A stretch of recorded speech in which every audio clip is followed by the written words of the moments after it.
নমস্কার, শুরু করছি আজকের সংবাদ।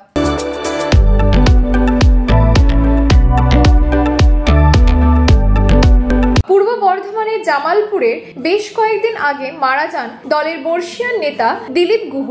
আর অল্প কয়েকদিনের আগে মারা যান জামালপুরের ১ নম্বর পঞ্চায়েতের সদস্যা মিঠু রক্ষিত। তাদের স্মরণে জামালপুর ১ নম্বর পঞ্চায়েতের জামালপুর বাজার বুথে কালীতলায় একটি স্মরণ সভার আয়োজন করা হয়। এই সভায় উপস্থিত ছিলেন তৃণমূলের ব্লক সভাপতি মেহমুদ খান, সহসভাপতি ভূতনাথ মালিক, যুব সভাপতি উত্তম হাজারি, মহিলা নেত্রী কল্পনা সাঁতরা, পঞ্চায়েত সমিতির সভাপতি পূর্ণিমা মালিক, জামালপুর ১ নম্বর অঞ্চল সভাপতি আলিমা শেখ, জামালপুর ১ নম্বর পঞ্চায়েতের প্রধান ডলি নন্দী, উপপ্রধান শাহাবুদ্দিন মন্ডল ওরফে পাঞ্জাব, এই বুথের বুথ সভাপতি শোভন বাসু, দিলীপ বাবুর পুত্র বিশ্বরূপ গুহ, ওনার স্ত্রী মিঠু রক্ষিতের সন্তান সহ অন্যান্যরা। দুজনের ছবিতে মাল্যদান করে তাদের প্রতি শ্রদ্ধা জানান উপস্থিত নেতৃত্বরা। তাদের আত্মার শান্তি কামনায় নীরবতা পালন করা হয়। মেহমুদ খান দিলীপ বাবুর কথা স্মরণ করতে গিয়ে একের পর এক পুরনো স্মৃতি রোমন্থন করেন। আমরা জানি যে ৪ তারিখ থেকে শুরু হচ্ছে SIR, তো এখান থেকে দেখা গেল আপনি কিছু বক্তব্য রাখলেন, বার্তা দিলেন, একটু বলেন।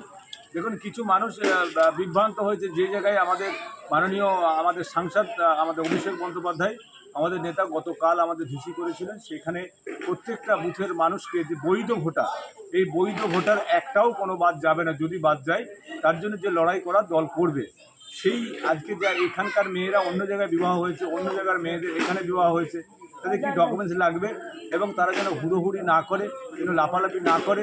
সেই ক্ষেত্রে যারা BLO যারা আছে তাদের বাইরে যেমন ফর্ম দেবে, আমাদের BLO 2 তাদের সঙ্গে থাকবে।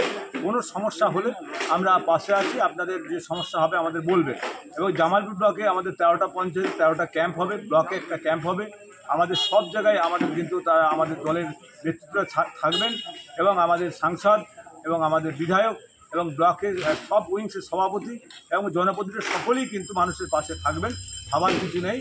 কোনো সমস্যা হলে আমাদের রিপোর্ট আমাদের রাজ্য নেতৃত্বের কাছে পাঠাবো। কোনো সমস্যা হলে তারা আমাদের পরামর্শ দেবে।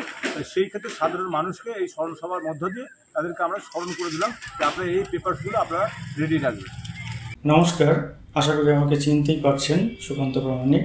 আমরা মাস 4 আগে আপনাদের জানিয়েছিলাম যে আমরা ডাক্তারবাবুদেরকে আমাদের স্টুডিও এনে আমরা একটা অনুষ্ঠান শুরু করতে চলেছি। অনুষ্ঠানটা এরকম ছিল যে নাম এরকম, সঙ্গে ডাক্তারবাবু। আমরা তো ডাক্তারি বিভিন্ন সমস্যা নিয়ে, চিকিৎসা সংক্রান্ত বিষয় নিয়ে অনেক সময় সমস্যার সম্মুখীন হই।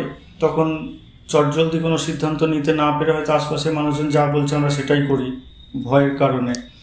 এবার আমরা এই মন্তব্যগুলো যদি সাধারণ মানুষদের কাছ থেকে না শুনে যদি বিশেষজ্ঞদের কাছ থেকে শুনি, যিনি যে বিষয়ে চিকিৎসক তার কাছ থেকে শুনি, আমাদের মনে হয় তার পরামর্শটা রোগের ক্ষেত্রে আমাদের অনেক বেশি উপযুক্ত হবে, অনেক বেশি কাজে লাগবে।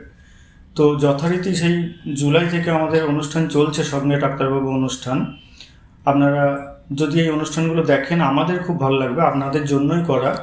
প্রত্যেক মঙ্গলবার আমাদের স্টেট কার্ড নিউজ থেকে অনুষ্ঠান সম্প্রচারিত হয়। আপনারা সেখানে আসুন, দেখুন অনুষ্ঠানগুলো এবং আপনাদের মতামত যদি জানান, কিভাবে আপনারা উপকৃত হচ্ছেন বা কিভাবে উপকৃত হতে পারেন, কি বিষয় জানতে চাইছেন, এগুলো জানতে পারলে আমাদের সেই ধরনের অনুষ্ঠান করতে আরও সুবিধা হবে।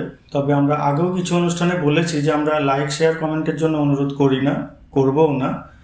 সেটা যদি আপনাদের ভালো লেগে থাকে, আমরা এটুকু জানি বা বুঝি, আপনারা সেটা নিজে থেকেই করবেন। কাজে ওটা আমরা আলাদা করে অন্য বিভিন্ন জনের মতো বা বিভিন্ন চ্যানেলের মতো আলাদা করে কোনো দাবি বা আবদার রাখছি না। শুধু এটুকু অনুরোধ, আমাদের এই অনুষ্ঠানটা আপনারা দেখুন। আপনারা যদি উপকৃত হন এর থেকে, আমরা জানবো আমাদের এই পরিশ্রম সার্থক।